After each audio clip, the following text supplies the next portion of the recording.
Good morning, beautiful souls. I was driving in the car just now and I had this kind of overwhelm of spirit and it brought me to tears. So I want to share with you what came through today, because I really feel like it's for a lot of us, a lot of you. Essentially, this is my ADHD brain, but I was thinking, I drove past the shop and I realized, oh, I've run out of coffee. I've got my coffee now, but I didn't have any coffee and I was going to go to the shop, but I didn't have my wallet.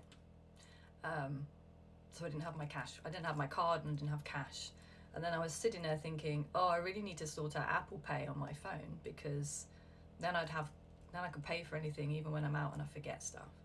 Then I was thinking about, oh, the point where we've all got Apple Pay, or it's all just a ting or a ching ching. On these touch points, we've gone from inserting our cards to, just touch screens, and then it's on your phone. And I was thinking, how long is it going to be until they give us a little chip with our bank details and we're swiping?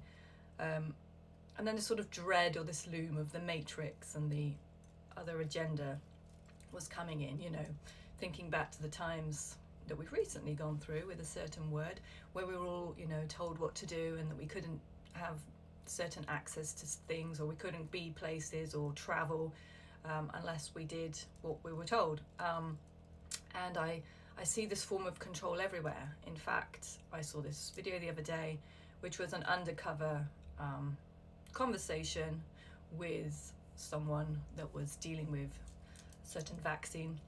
And they were saying, you make somebody uncomfortable enough and they will do the thing that you're trying to control them to do. You're telling them they have free choice, but actually you make it so uncomfortable that they have no other choice. And that it's manipulation as a form of control, right? So my brain was going down this thought. I was thinking, oh, what's the world going to be like, in terms of the future and the patriarchy, and how there is an agenda, and it's not a very pleasant agenda. And then suddenly Spirit stopped me in my tracks, because I'm not normally that sort of conspiracy theorist, sort of negative. I generally try and focus on the positive. And if my mind starts going down there, I snap myself out of it. And this happened again today. And as soon as I was sort of going down that negative route of, oh, what's the world going to be like for my children and my children's children? It can be quite difficult now, but, the Matrix pushing its agenda, how's it going to be in the future, in terms of our freedom? And I've seen visions going back to Mr. Chief here. This is my native chief. He is my ancestor by about 100 years back. And I remember when he started visiting me, there was one specific time where he came and a grandmother figure, a Native American grandmother figure, and they showed me that the world is going to get darker and darker. And what I was seeing in that time was men in suits, people in power, political agendas, and the not going well. And my chief said to me, they have long forgotten their connection to the stars, and they have long forgotten their connection to the medicine. I think it's that shamanic feeling that comes in us of when we connect. When we're awakening, we're essentially remembering. A lot of what I talk about is remember. I've written songs, poems. One of my purposes is to help people remember, or just to spark little acts of curiosity where they awaken into that remembrance of who they are and how we are all connected to spirit.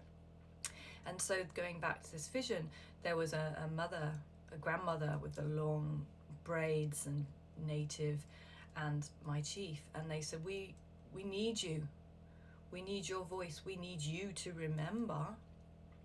So because there's going to come a time when the world is so black and white in a sense, yet we as the spiritual people, with people that are connected to source, that have that connection to spirit and the stars and our medicine and our healing, and life, like nature, like it's very, we are gonna, The world might get worse, but those of us that are here awakening, are here for those times, right? We have a purpose. There is a reason behind why we're waking up. It's to maintain the balance between what we've forgotten. I can't possibly imagine a life without being connected to Source. I feel like I always have since the moment I remember being a baby, and I've been connected to Source from before I even got here. Like, we are, aren't we? We are Source, but we forget.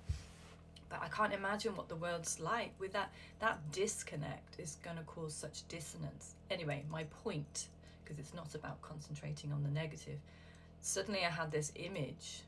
It's going to make me want to cry. I don't know why. It's a strong image of a plant, very skinny. See, I'm welling up. Very skinny plant coming out of the concrete. Against all odds, you will see plants growing out of concrete. And Spirit said to me, do not underestimate the power of being life. I shall repeat that again. Do not underestimate the power of being life in a world that is full of death and destruction. Concrete may think it wins, but it can't.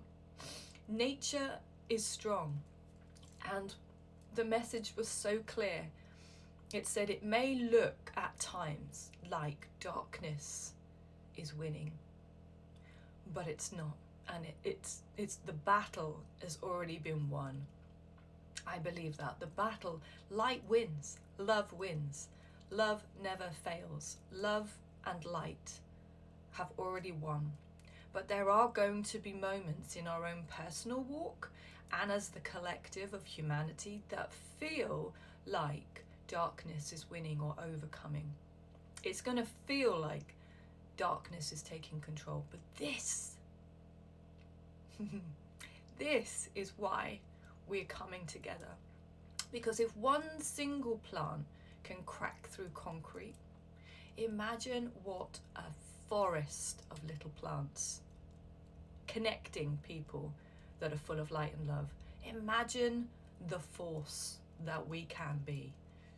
We could tear down, not just a little piece of concrete, tear down cities. And I'm talking metaphorically.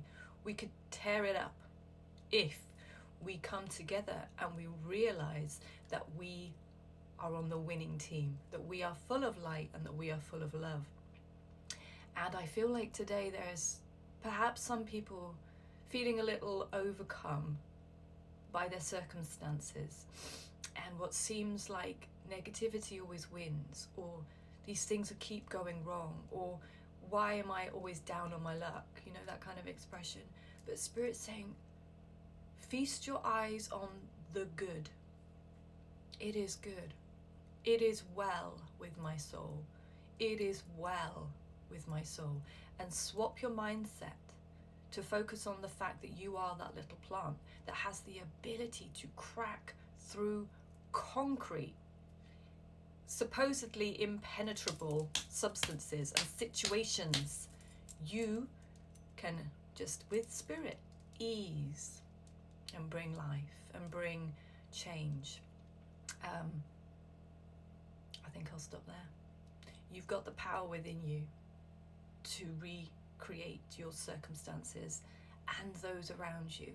So if you're feeling crushed down or pressed down, overcome, look up. Look up.